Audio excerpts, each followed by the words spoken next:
Welcome back to another video, everybody. I have a special topic today because nobody seems to talk about it the right way, and I'm here to do my absolute best to elaborate on taxes and how to pay yourself from your business as an individual. The first thing you need to understand is that you and your business are separate entities.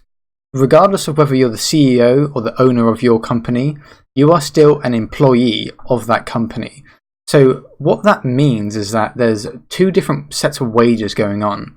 So the revenue your company earns, which will be going into your business bank account. If you don't have a business bank account, then get that set up immediately. So that's your business. You, on the other hand, have a salary that you pay yourself from that business. So if you as a business, if you selling on Amazon, make $1 million in 1 year, that goes to your business bank account. You do not pay taxes on $1 million. Because let's have a look. So tax bracket for USA, anything over 500,001 cent is 37%. That goes into your business. You don't pay that tax. It's like you don't pay road tax on a car that's sitting in your garage because it's not in use. The money in your business account is business money and it's not taxable. The money that you take from your business account and subsidize to your bank account as personal money to use as a salary, that's profitable.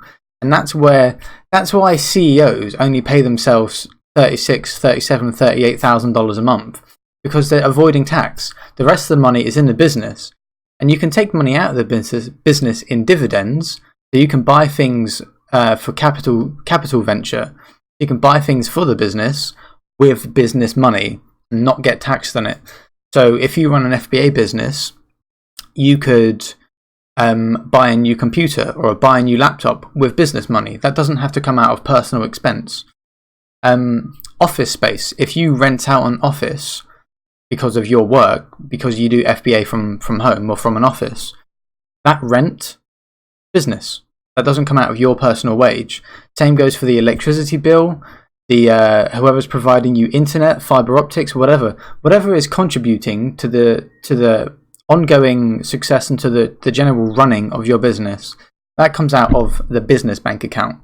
That is non-taxable. That is for the business.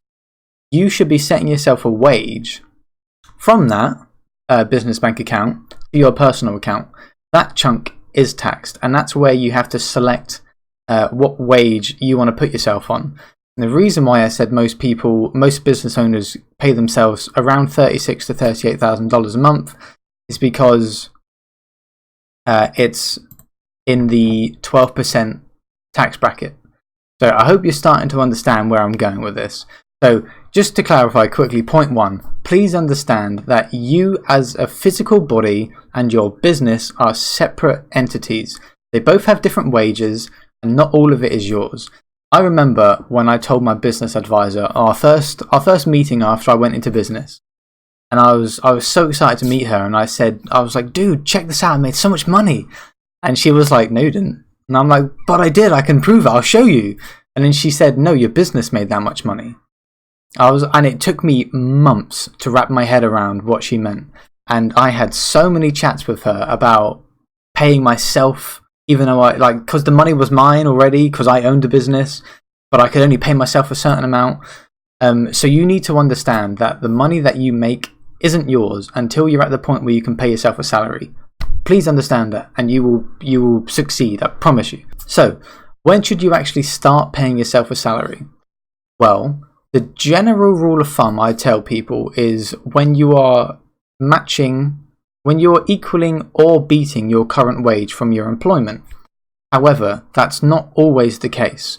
So let's take this for example, these tax brackets here. Let's say you're earning $45,000 a year from your job. But let's say on Amazon, you get to the point where you're making $36,000 a year. That for me would be a good point to go and quit my job. Because even though you're earning less, the tax bracket in this example is significantly lower. So let's say you're earning $45,000. That means you're paying 22% of your wage in tax. If you're earning $36,000, even up to $38,000, you're paying 12%. I can't be asked to do the maths on that, but it makes sense. you're probably going to be earning exactly the same amount of money in actual wage, even though you're earning less overall, but you're paying less out as well. So you really have to understand the difference between the tax brackets. So what does that look like for you as a seller, and how should you start paying yourself?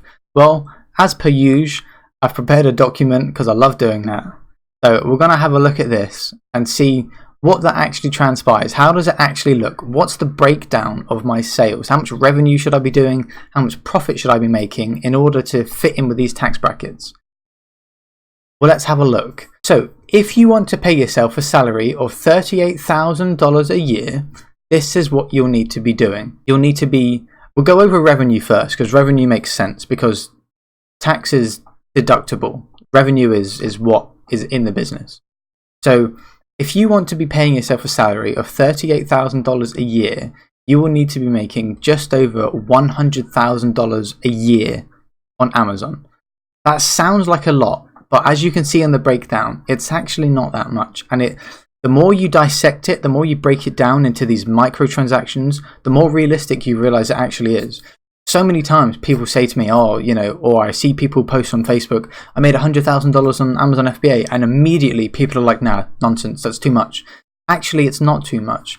I've done it. I know people that do it.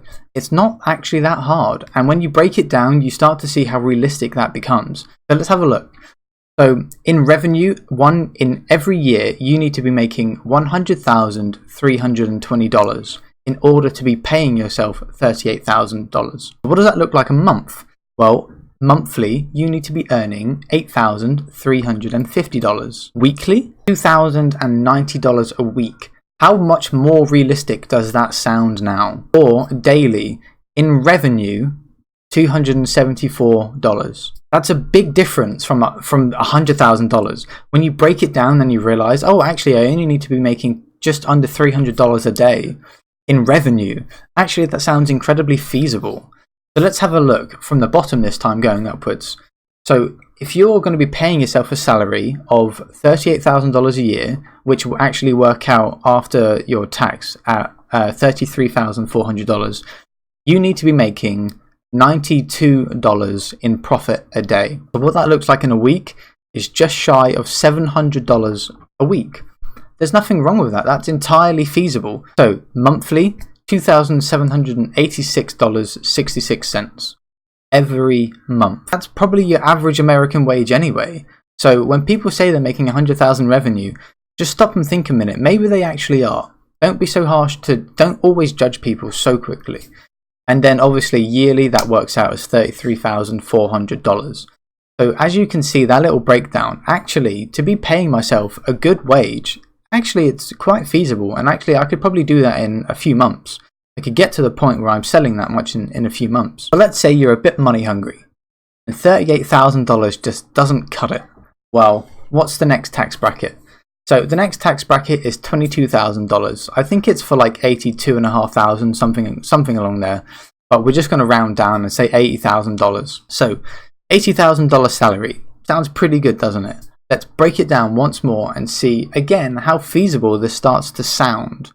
Remember, this is for $80,000 a year and it's feasible. Trust me. So in revenue, $80,000 a year is going to look like $187,200 revenue. Okay, bear that in mind, revenue. There are people that do that all the time. And I can help you get there. I really can. Monthly, $15,600 a month in revenue. Weekly, $3,900 a week. Daily, and this is revenue, $512.87. So what does that look like? Again, we'll go from the bottom up this time.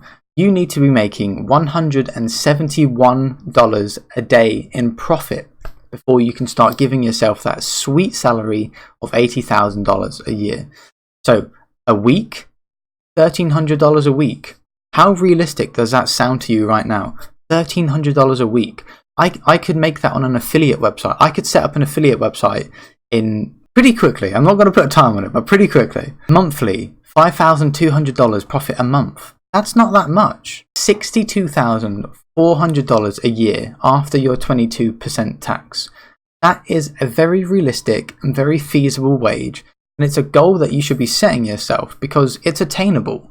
So don't let people tell you that it's not attainable, because it absolutely is. And then finally, for those big spenders that still want a bit more money, want to squeeze out every last penny from their business bank account. Final bracket, before it starts getting a bit ridiculous, because it jumps now from 24% up to 32%, I think. So let's have a $155,000 you can earn you pay 24%, or $80,000 you pay 22%. So there's only a 2% difference in almost twice the amount of revenue you're allowed to earn. Whereas the next bump goes up an extra 8%, so you'll be paying 32%.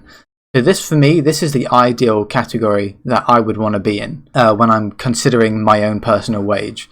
So we're going to have a look at this in revenue, and there are some big numbers in here, but don't get scared because it's completely feasible. And remember, with FBA, there's no limit. You don't need to just be selling one product. You can be selling 10 products, 20 products. Imagine if you're selling 30 products, and even if only 50% of them are on page 1, I guarantee you're going to be smashing that goal, no problems. So let's have a look. Let's look at the breakdown and let's see how feasible is this for you in your life. Yearly revenue, $353,400. That's a big number, I know it is. It looks scary, but trust me, we're going to break these numbers down and we're going to realize actually even this is attainable. Even this is something that I should be shooting for. So monthly, $29,450. We'll round that up. And that, again, that sounds like a lot of money, $30,000 a month. But remember, this is revenue, so this is going to be higher. Weekly, you need to be earning $7,362.50. Daily, $968.22. Now that sounds like a lot, but remember, this is revenue. So once again, we'll work our way from the bottom up this time. This is after taxes have been deducted, after 24% of your wage has been deducted. In order for you to be earning $155,000 a year, you need to be making $322.74 a day in profit. That is so attainable for you. I promise you it is. All you need is a few good products on page 1 and you'll be getting that a day. Guaranteed. So weekly, that looks like $2,454.16. Monthly, in profit, almost £10,000 in profit now. So these are big numbers. $9,816.66. And then finally, yearly, after your 24% tax, you're on $117,800. That's a good salary. I'd be happy with that. You'd be happy with that. You'd be crazy not to be happy with that. So I'll break this down quickly. All I've done for the sake of differentiating between after tax and revenue is I've multiplied this by 3, because the general rule of thumb I work with is that I see a third of all of my business revenue.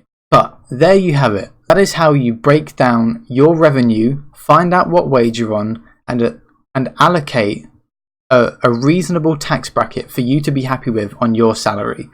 Obviously, we could go further and we could explore every single tax bracket, but they get up to, I think, 37%, 39%? 37%, I just double checked. However, consider yourself lucky. Because I'm in the UK, my tax goes up to 45%. So imagine working your arse off and getting all of this money and then saying bye-bye to almost 50% of your wage. That's a painful pill to swallow. So be lucky, be fortunate you're not in that tax bracket. But like I said earlier, just because you've earned the money, it doesn't mean you have to be paying to that tax bracket. Keep the money back in your business account. Make sure you're being smart with your capital decisions. And what I mean by that is, if you need to buy something, make sure you can buy it through your business bank account rather than your own personal account. Even if you need a new car, if you are constantly transporting if that's a part of your business, regular transport, it might be feasible to buy a car with your business money. I would always check through government officials exactly what you can buy as a dividend. So in the UK, it's through HMRC. I'm not sure what it is in USA, but it won't be hard for you guys to find out. Just have a quick Google search what I can and can't get away with. Even going out to dinner. If it's a business dinner, which by the way, the government have absolutely no way of proving if it is or isn't, just don't take the piss with it. Don't go out for a business dinner every single day. But weekly, every other day, that's reasonable. If you're meeting clients and you're taking them out for lunch, pay for that lunch on business expense. That's not a personal expense because it's for the business. If you're meeting an investor, let's say, and you take them out for lunch, you can pay for the travel, you can pay for the meal, you can pay for your outfit, all on the business expense. Just be a bit wise with what you're spending with your own personal money, with what you're spending with the business money. And this is why people can take a wage from their business that's substantially less than what they were earning through employment, but actually live a wealthier life. Because they are earning less, yes, but there is more money to be spent. It's just they're not spending their own personal pool of resources. So I hope that has helped clarify some things for you guys. I hope you enjoyed the video. So please like, share, subscribe, hit the notification bell, and join the Facebook group. We're just under 30 members now, and I believe yesterday's video I said we were just around 20. So we've got about 10 members in a day, which is fantastic. And I thank you guys so much for being a part of the group and for helping me to help you. It makes me feel good, and I wanna do my part in the world. I'm beyond the point where I just want to help myself now because I've established my own roots, and now I'm in a position to help other people. So I want to do that as much as I can. And thank you so much for being a part of my journey, and I want to be a part of your journey as well. So I'll leave it as thank you so much for watching the video, and I will see you tomorrow.